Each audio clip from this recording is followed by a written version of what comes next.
जुड़े हुए हैं। और इसी के साथ चलिए अब अगली महत्वपूर्ण खबर जो कि अंतर्राष्ट्रीय जगत से जुड़ी हुई है। बात ईरान की, जो परमाणु वार्ता के लिए तैयार हो चुका है। और ये वार्ता अमेरिका नहीं बल्कि 3 यूरोपीय शक्तियों के साथ होगी। जी हां, ईरान यूरोप की 3 बड़ी शक्तियां फ्रांस, जर्मनी और यूनाइटेड किंगडम के साथ वार्ता करने के लिए अब राजी हो चुका है। आपको बता दें कि इन 3 यूरोपीय देशों को सामूहिक रूप से E3 के नाम से भी जाना जाता है। और इन्होंने ईरान को चेतावनी दी थी कि वार्ता फिर से शुरू करने में विफल रहने पर उस पर अंतर्राष्ट्रीय प्रतिबंध फिर से लगाए जाएंगे। और ये धमकी के बाद ही कहीं ना कहीं परिवर्तन आया है। फिलहाल अब जब ईरान ने वार्ता शुरू करने पर मोहर लगा दी है तो ये वार्ता आगामी शुक्रवार यानी कि 25 जुलाई को इस्तांबुल में होगी। इस वार्ता में क्या कुछ निकलकर सामने आता है, किन बातों पर बनती है सहमति, रहेगी इस पर नजर। साथ ही करते हैं चर्चा अपने संवाददाता से, लेकिन उससे पहले आपको दिखाते हैं ईरान परमाणु वार्ता के लिए तैयार।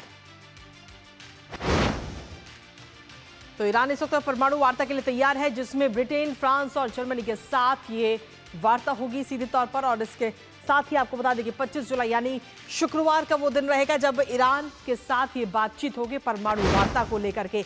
और इसके साथ ही ईरान के विदेश मंत्रालय की तरफ से इसकी जानकारी दी गई है। लेकिन ईरान को इससे पहले धमकियां भी कई सारी दी गई थी, उसके बाद ही ईरान राजी हुआ है। इस्तांबुल में चारों देशों के बीच ये महत्वपूर्ण बैठक होगी और खासतौर पर अमेरिका इसमें मौजूद नहीं रहेगा। साथ ही आपको बता दें कि उप विदेश मंत्री के स्तर पर यह बातचीत होगी और सभी देश इस पर मिलकर के देखना होगा कि इस वार्ता में किन बातों पर सहमति बनती है, क्या कुछ निकलकर सामने आता है। लेकिन इसके साथ ही पुराने समझौते से भी ईरान जो है वो इस वक्त इनकार करता हुआ नजर आया है। दरअसल साल 2015 में ये परमाणु समझौता हुआ था, जिसमें खासतौर पर अगर हम देखें तो ब्रिटेन, फ्रांस और जर्मनी ने इसका समर्थन उस दौरान किया था साल 2015 में। और यूएस, चीन और रूस भी समझौते के समर्थक ही उस वक्त नजर आए थे। साथ ही आपको बता दें कि अब समझौते के तहत ही ईरान को रोकना था परमाणु कार्यक्रम, ये बात कही गई थी। बदले में ईरान पर प्रतिबंधों को भी हटाया गया था।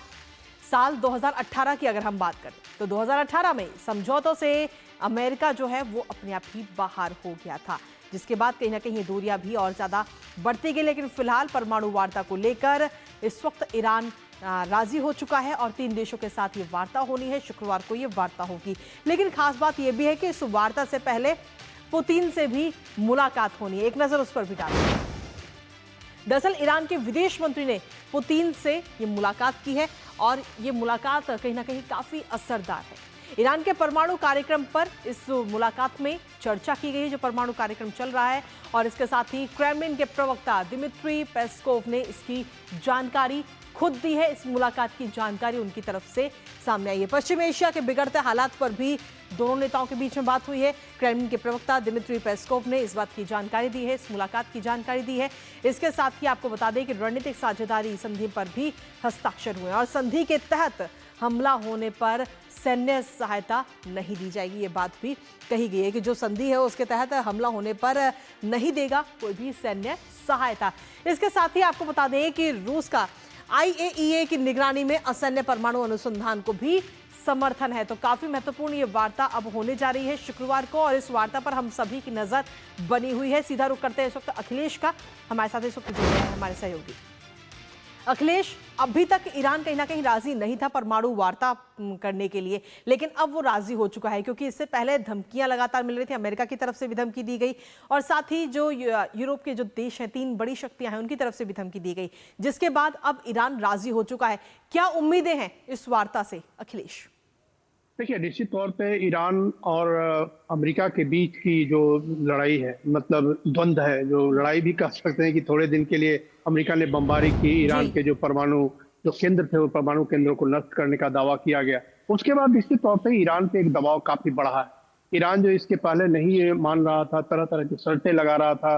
तो इसके आज जो फ्राइडे को, अगले फ्राइडे को जो बैठक होनी है, उस बैठक से या उस तैयारी से यह समझ में तो आ रहा है कि ईरान एक बीच का रास्ता खोजना चाहता है। अब वो बीच का रास्ता क्या होगा, यह एक सबसे महत्वपूर्ण बात है, क्योंकि यूरोप के जो देश है E3 चाहते हैं कि ईरान हो न्यूक्लियर जो उनका एनरिचमेंट है, उस एनरिचमेंट को 0% पे ले जाए।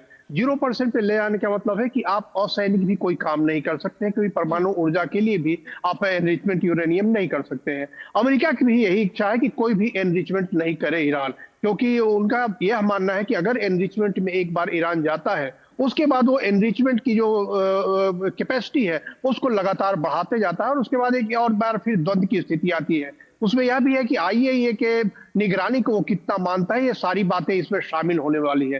तो निश्चित तौर पे एक महत्वपूर्ण कदम है ईरान की तरफ से, क्योंकि देखिए ईरान जो डोनाल्ड ट्रंप के पहले कार्यकाल के समय से ही लगातार अमेरिका के साथ एक तरीके से शीत युद्ध में है। वर्बल वार, उसके बाद मिलिट्री कन्फ्रंटेशन, उसके बाद अमेरिका का हमला ईरान पे परमाणु केंद्रों पे, उसके बाद इजराइल के साथ द्वंद्व। तो ये सारी चीजों ने ईरान को निश्चित तौर पे काफी दबाव में डाला है। एक दूसरी स्थिति है कि ईरान की अर्थव्यवस्था की जो स्थिति है वो भी बहुत अच्छी नहीं है, कह सकते हैं कि काफी खस्ता हाल में है। तो ऐसे में ईरान की सरकार को, ईरान के जो सुप्रीम लीडर है खामनेई को, मुझे लगता है कि इस बात को भी सोचना है कि ईरान का भविष्य क्या होगा। क्या लगातार इसी तरीके से लड़ाई में रहकर ईरान जो है वो मध्य एशिया के बीच में अपने प्रभाव को बनाए रखेगा और अपने लोगों को क्या वो संतुष्ट रख पाएगा? क्योंकि ईरान में एक रिवॉल्यूशन हो चुका है, इस्लामिक रिवॉल्यूशन, जिसके बाद खोमेनी का शासन आया, मुल्ला का शासन आया। अब ईरान में अगर स्थितियां खराब होती गई तो एक काउंटर रिवॉल्यूशन की स्थिति बन सकती है, जिसके बारे में डोनाल्ड ट्रंप लगातार कहते रहे। तो मुझे लगता है कि ये सारे फैक्टर हैं जो ईरान को इस बात के लिए इनलाइटन कर रहे हैं कि वो समझौते वार्ते में जाए, और इसीलिए जो अगले शुक्रवार की बैठक इस्तांबुल में होनी है। जी। इसके साथ ही अखिलेश, अगर हम देखें तो इससे पहले पुतिन के साथ भी मुलाकात हुई, वार्ता हुई, और इस मुलाकात का किस तरीके से आप कहेंगे कि कितनी सफल ये मुलाकात रही है? देखिए निश्चित तौर पे पुतिन, जो रूस है वो एक तरीके से अगर वेस्ट और अमेरिका को देखें तो पुतिन एक दूसरे ध्रुव बने हुए हैं। ईरान के साथ जो रूस का संबंध है काफी गहरा संबंध है, दोनों स्ट्रेटेजिक पार्टनर है। लगातार पुतिन ने एक स्टैंड लिया है कि ईरान को जो है असैनिक परमाणु कार्यक्रम चलाने का अधिकार है, और ऐसे में पुतिन का जो पूरा जो व्यवहार है वह व्यवहार एक तरीके से ईरान को इम्बोल्डन करता है, ईरान को एक ताकत देता है। और इसीलिए जो है अली लारजानी, जो पुतिन जो ईरान के न्यूक्लियर निगोशिएटर रहे लंबे समय तक, उन्होंने भी मुलाकात की, विदेश मंत्री ने भी, ईरान के विदेश मंत्री ने भी मुलाकात की। तो ये जो सारी मुलाकातें रूस के साथ हो रही है, उसका मतलब ये है कि जो ईरान है वो दूसरा अपना जो सहयोगी है, उस सहयोगी को भी सारी चीजों की जानकारी देना चाह रहा है, और उसके साथ उनसे भी एक तरीके का एक कंसल्टेशन प्रोसेस है, एक तरीके से कह सकते हैं गाइडेंस भी चाह रहे हैं। क्योंकि पुतिन अंत में एक ऐसे व्यक्ति के रूप में उभर जाते हैं जो सीधे डोनाल्ड ट्रंप से भी बात कर सकते हैं, और डोनाल्ड ट्रंप और पुतिन के बीच में कई बार टेलीफोन पे वार्ता हो चुकी है, रूस यूक्रेन मामले पे भी और ईरान के मसले पे भी। तो यह जो ईरान का एक स्ट्रेटजी है कि रूस को भी सारी चीजों की जानकारी रखो, लूप में रखो, और उसके बाद वेस्ट को भी रखो, और इसके बाद अमेरिका से भी आखिरी बात होनी है। अमेरिका से जो बात होगी वही बात आखिरी होगी निश्चित तौर पे। तो इसीलिए रूस और वेस्टर्न से पहले बात कर रहे हैं, उसके बाद अमेरिका से आगे बात होगी। जी, बहुत बहुत शुक्रिया अखिलेश, तमाम जानकारी हमारे साथ साझा करने के लिए। इस खबर पर अपनी नजर लगातार बनाए।